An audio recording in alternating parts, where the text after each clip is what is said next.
Should people be vegan? Should they be carnivore? What are your thoughts on diet, amount of energy consumed for maintaining, healthy weight? Um, and what does it look like for women? I would say the primary thing is to personalize. Okay. So one of the issues is more of an ethical construct. Mhm. And there's some people, I was just reading Tracy Anderson talking about being plant-based and how she thinks for people who are trying to get 100 grams of animal protein a day that it's unhealthy. So I wouldn't say that. I'm food agnostic. Mhm. What I want is for people to eat the food that personally benefits their health the most, as well as their longevity Yeah. and their hormones. Yeah. So there's certain things that help your hormones more than others. Mm. Ultra-processed foods, not good. Yeah. More inflammatory. It's associated with a decrement in terms of longevity. Mhm. Dark leafy greens, so good for longevity. Mhm. Vegetables of any type, ideally 25 to 35 different species every single week. And that's something I want to work on with you, because when you've been on antibiotics and you want to rehab your microbiome, I would say 80% of it is with food. Yeah. So supplements can help. There's certainly things that can make a big difference, especially if you have dysbiosis or fungal overgrowth, but the food is really critical. And then there's the layer of metabolic function. So we know 93% of Americans are metabolically unhealthy.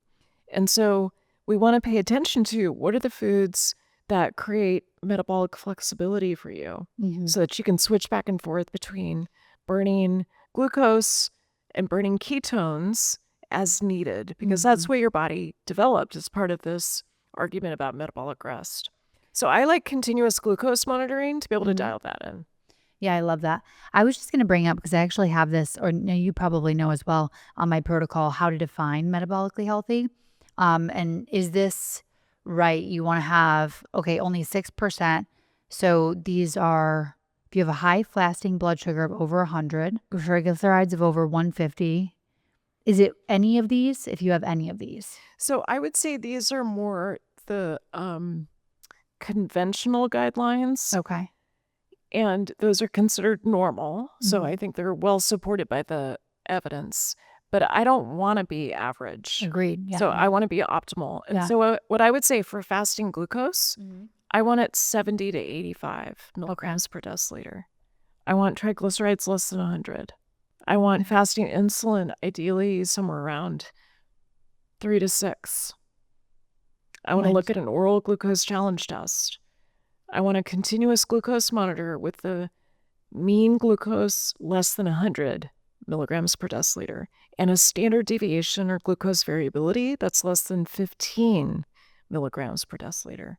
So that's how I define metabolic flexibility. It's a different bar in the sand, but I think you want to eat in a way that really optimizes your fuel and optimizes your longevity, and that would be how I define it.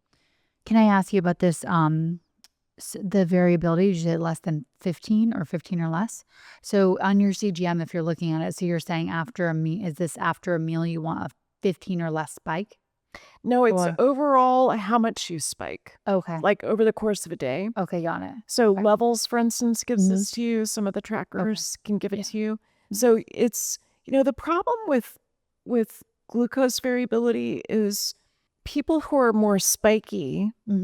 I'm kind of spiky if I don't watch my food carefully. They're the ones who cause more damage to their blood vessels. And you can think of damage to the blood vessels kind of like autoimmune disease. I mean, that's really at the root of coronary heart disease, which is the #1 killer of women. Yeah. And so I think in terms of how do we fuel a person so that they are disposing of glucose, they're using their insulin the way it's supposed to be used, they're adjusting their glucose accordingly.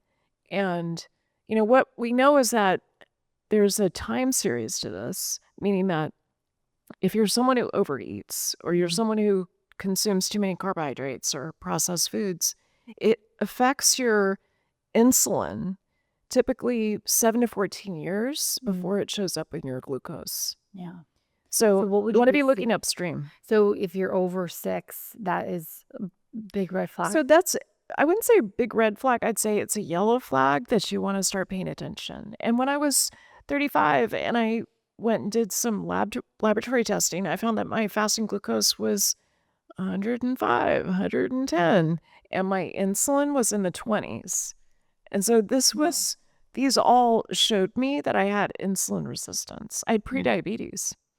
I look at I like the HOMA-IR too, which obviously you do. What do you want to aim for a goal for that?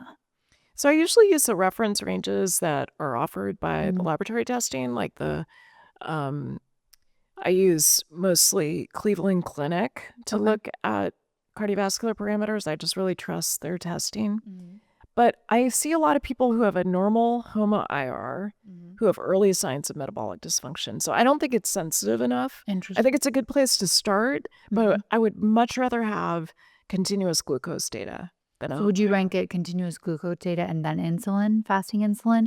Like what would the hierarchy be? The hierarchy would be continuous glucose monitoring, and then I would say a 2-hour glucose challenge test. Okay. Where you do a 75-gram glucose load, and then you look at your insulin and glucose every 30 to 60 minutes for 2 hours. Okay, interesting. We should do that with me sometime. We should, because what happens is usually your insulin after you eat is what changes first. Got it. And the fasting insulin is often later.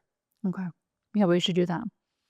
Okay, great. I mean, I think actionable takeaways, whole foods, right?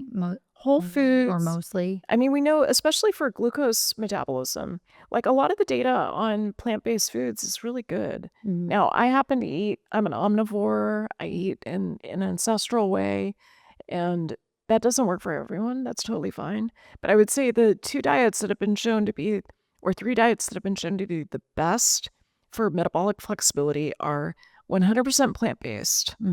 No, none of that processed vegan food. Yeah. Number 2, Mediterranean diet. And I tend, a lot of women gain weight on the Mediterranean diet, like the sweet potatoes and the rice and the grains are too much for them. So you want to see if that's a good fit. Often a low-carb Mediterranean diet is a better way. And then third is a ketogenic diet. But I usually prescribe keto, and I talk about this a lot in my book, Women, Food, and Hormones. I like to prescribe keto as a 4-week therapeutic pulse where you are doing an N-of-1 experiment to see if that's a good fit for you. Because some women get a lot of inflammation by switching to a ketogenic diet. And so we just want to see what's true for you. What do you think all the inflammation is coming from? Is it like the quality of the meat or just too much meat in general? So it depends on your response to animal protein. There's some people who have an increase in their LDL and their ApoB on a ketogenic diet. So that's what you want to be able to track.